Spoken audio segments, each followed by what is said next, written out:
मैं आशुतोष शर्मा। आज हमारी फार्म विजिट पे आए हुए हैं आदरणीय ताऊ जी श्री गोविंद सिंह डांगी जी, जो फसल हमारी देख रहे हैं धान की और मक्के की।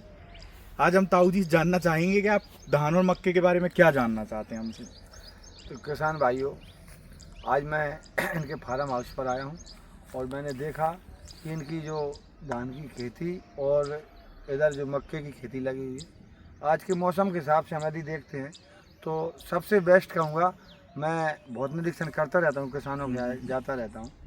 तो मैं आशु भाई जो आज पंजाब से अध्ययन होकर आए हैं और उन्होंने अपनी इस वर्ष जो खेती देखी है उसके लिए धन्यवाद दूंगा कि आपने इस प्रकार की धान जो आज तैयार की है, इसमें आपने आपके अनुभव से क्या क्या डाला है किसानों को आप बताओगे, पौधरोपण से लेकर आज तक के, और आगे का भी बताओ किसान भाई, और आगे क्या करें। आज जो धान में बालियों के समय में जो बीमारी आ रही है उसमें हमारा किसान कहीं ना कहीं गलत दवाइयाँ डाल देता है और गैर अनुभवी लोगों के अनुसार ले आता है और वो काम नहीं करती, तो किसान को एक तरह की हानि भी होती है और रोग भी नहीं हट पाता फसलों का। तो आप किसानों को बताएं कि किसान भाई कैसे किस तरीके से इस प्रकार की उपज ले सकते। जी बिल्कुल। सबसे पहले मैं बताना चाहूँगा, सबसे पहले खेती में मेन चीज़ होती है बीज, कि आप कौन सी वैरायटी लगा रहे हैं। इस बार हमने एक ही वैरायटी का चुनाव किया। पिछली बार हमने धान की 2 वैरायटी लगाई थी, लेकिन इस बार केवल हमने एक वैरायटी लगाई है, जो कि है पूसा बासमती 17-18।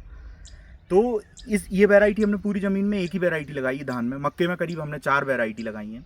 हम धान की बात करते हैं तो धान में सबसे पहले हमने इसकी पौधरोपण की। पौधरोपण में हमने नाइट्रोजन, फास्फोरस और पोटेशियम का बेसल डोज डाला पौध के लिए।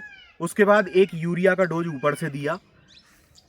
पौध जब हमारी तैयार हो गई, पडलिंग खेत की जब मचाई की, तो हमने अच्छे से इसको बचाया कि कोई भी खरपतवार ना हो सके। इसमें हमने किसी भी बीडीसाइड का, हर्बिसाइड का उपयोग नहीं किया है। सही तरीके से मच गया, सही तरीके से मच गया, इसलिए खरपतवार इसमें आपको दिख नहीं रहे होंगे, बिल्कुल खरपतवार है नहीं है। और पानी क्या होता है कि मॉइस्चर रिटेंशन कैपेसिटी बहुत अच्छी हो जाती है सॉइल की। अगर आप सही से पडलिंग आपकी ज़मीन की कर लेते हो तो जो नमी उसकी झेलने की क्षमता होती है वो बढ़ जाती है।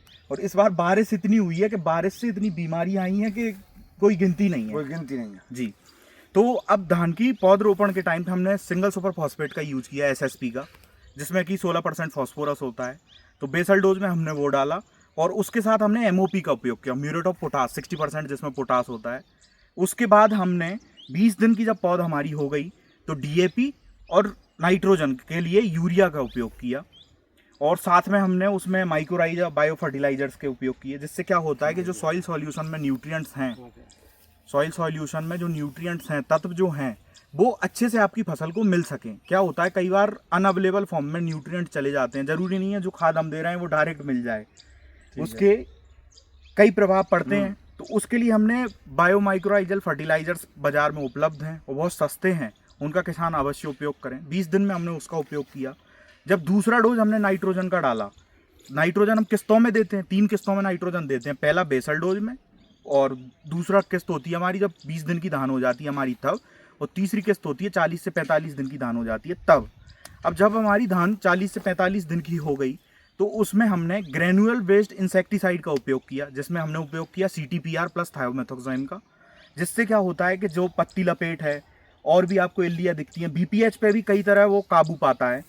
तो आप देख सकते हैं ताऊ जी, ना तो इसमें ज़्यादा माहू है ना BPH है, कुछ भी आपको अभी नहीं दिखेगा।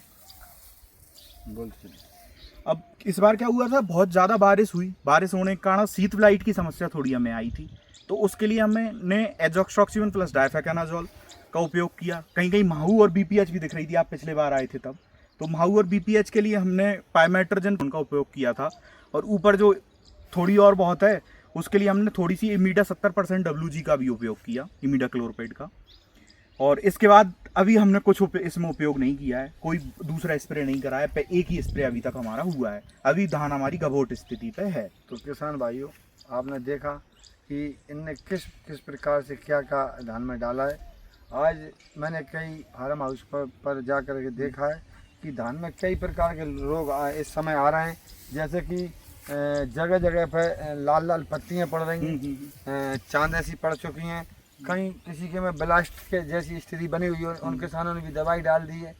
तो आज पूरे फार्म हाउस पर मैंने देखा है, आपको A to Z एक साइज में एक जैसी धान दिख रही है। कहीं कोई भी ऐसी रोग एक भी पौधे में नहीं दिख रहा है कि लाल पत्ती हो, कहीं कोई चांद हो। तो आप देखिए, अच्छी कंपनी की दवाई और समय अनुसार, महत्वपूर्ण किसान भाइयों को समय जो ट्रीटमेंट होता है वो समय के अनुसार होना चाहिए। जैसे ने पायोमेट्रोजन के साथ में और अन्य जो दवाइयाँ डाली हैं वो कुछ सोच समझ के और बीमारी आने से कुछ समय पहले डालनी।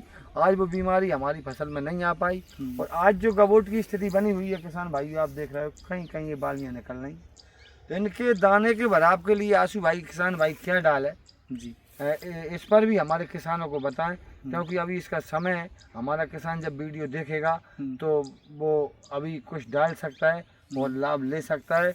क्या होता है, जब इसमें कोई पोषक तत्व की जब कमी रहती है तो ऊपर जो दाना निकलता है बालियों में, यदि कोई पोषण की कमी रहेगी तो ये वाला दाना छोटा रह जाता है और कहीं ना कहीं उपज में थोड़ी कमी आ जाती है। तो हमारे किसान भाइयों को इसके भरण पोषण के लिए क्या चीज़ डालना चाहिए जिससे पूरा दाना हमारा जो पूरा राइस है, चावल है, वो एक बराबर हो और लंबा हो जी, बिल्कुल गमोट स्थिति में जी। जैसा कि मैंने बताया, हमने नाइट्रोजन का डोज पूरा दे दिया है, 3 किस्तों में हमने नाइट्रोजन को दे दिया है। अब हमें ज़रूरत है फास्फोरस और पोटेशियम की, जिसके लिए और वो हमें अब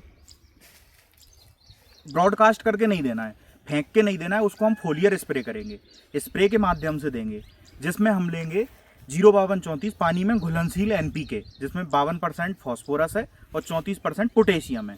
और साथ में अगर आप बोरॉन ले लेते हैं तो चमक के लिए, दाने की चमक जो हो गई, साइज जो हो गया, उसके लिए वो बहुत बढ़िया काम करेगा। और इसके अलावा कोई और कमी दिखती है तत्व की आपको, जैसे माइक्रो न्यूट्रिएंट आपको देना है, तो वो आप एक्स्ट्रा में साथ में दे सकते हैं। तो किसान भाइयों, आपको वीडियो के माध्यम से हम समय समय पर भेजते रहते हैं। आप खेती को सोच समझ करके करें, अच्छे यूट्यूबरों की वीडियो को देख करके करें। जैसे हमारे आशु भाई वीडियो बनाते हैं, यूट्यूब चलाते हैं, इनके यूट्यूब को आप सब्सक्राइब करोगे तो आपको अच्छी अच्छी फसलों की अच्छी समय अनुसार की खेती की जानकारी मिलेगी और आप अधिक लाभ लोगे, विश्वास है। बाद बाकी 05234 और बोरॉन का उपयोग जरूर करें किसान भाई, जिससे हमारी फसल और भी मजबूत होगी। उससे बीमारियों से लड़ने की भी ताकत भी बढ़ेगी उसकी, और उसके दानों में चमक भी आएगी और दाना भी बड़ा होगा। मैं एक चीज़ और बताना चाहूँगा कि फास्फोरस जो होता है, फास्फोरस आपका दाना भराव में काम करेगा, वो दाना आपका बहुत अच्छे से बढ़ पाएगा, जड़ में शक्ति मिलेगी। और जो पोटेशियम है वो आपको बीमारियों से लड़ने में काम करेगा। ये मतलब कहीं ना कहीं आपकी बीमारियां जो आ रही हैं, चीज़ें हैं, उसमें रोग प्रतिरोधक क्षमता को बढ़ाएगा आपके पौधे की। तो इसको उपयोग कर लें किसान भाई, बहुत सस्ता आता है, बहुत महंगी चीज़ नहीं है जी। उम्मीद करता हूँ आपको ये जानकारी पसंद आई होगी। ऐसे ही वीडियो आगे देखने के लिए खेती के जादूगर को सब्सक्राइब जरूर करें। और ताऊ जी के साथ आगे भी और वीडियो आएंगी। हम ताऊ जी का फार्म हाउस भी दिखाएंगे आपको, कौन कौन सी फसल लगा रखी हैं, कैसे कैसे ताऊ जी अपनी खेतों की तैयारी कर रहे हैं। और आपका बहुत बहुत धन्यवाद जो आपने इतना समय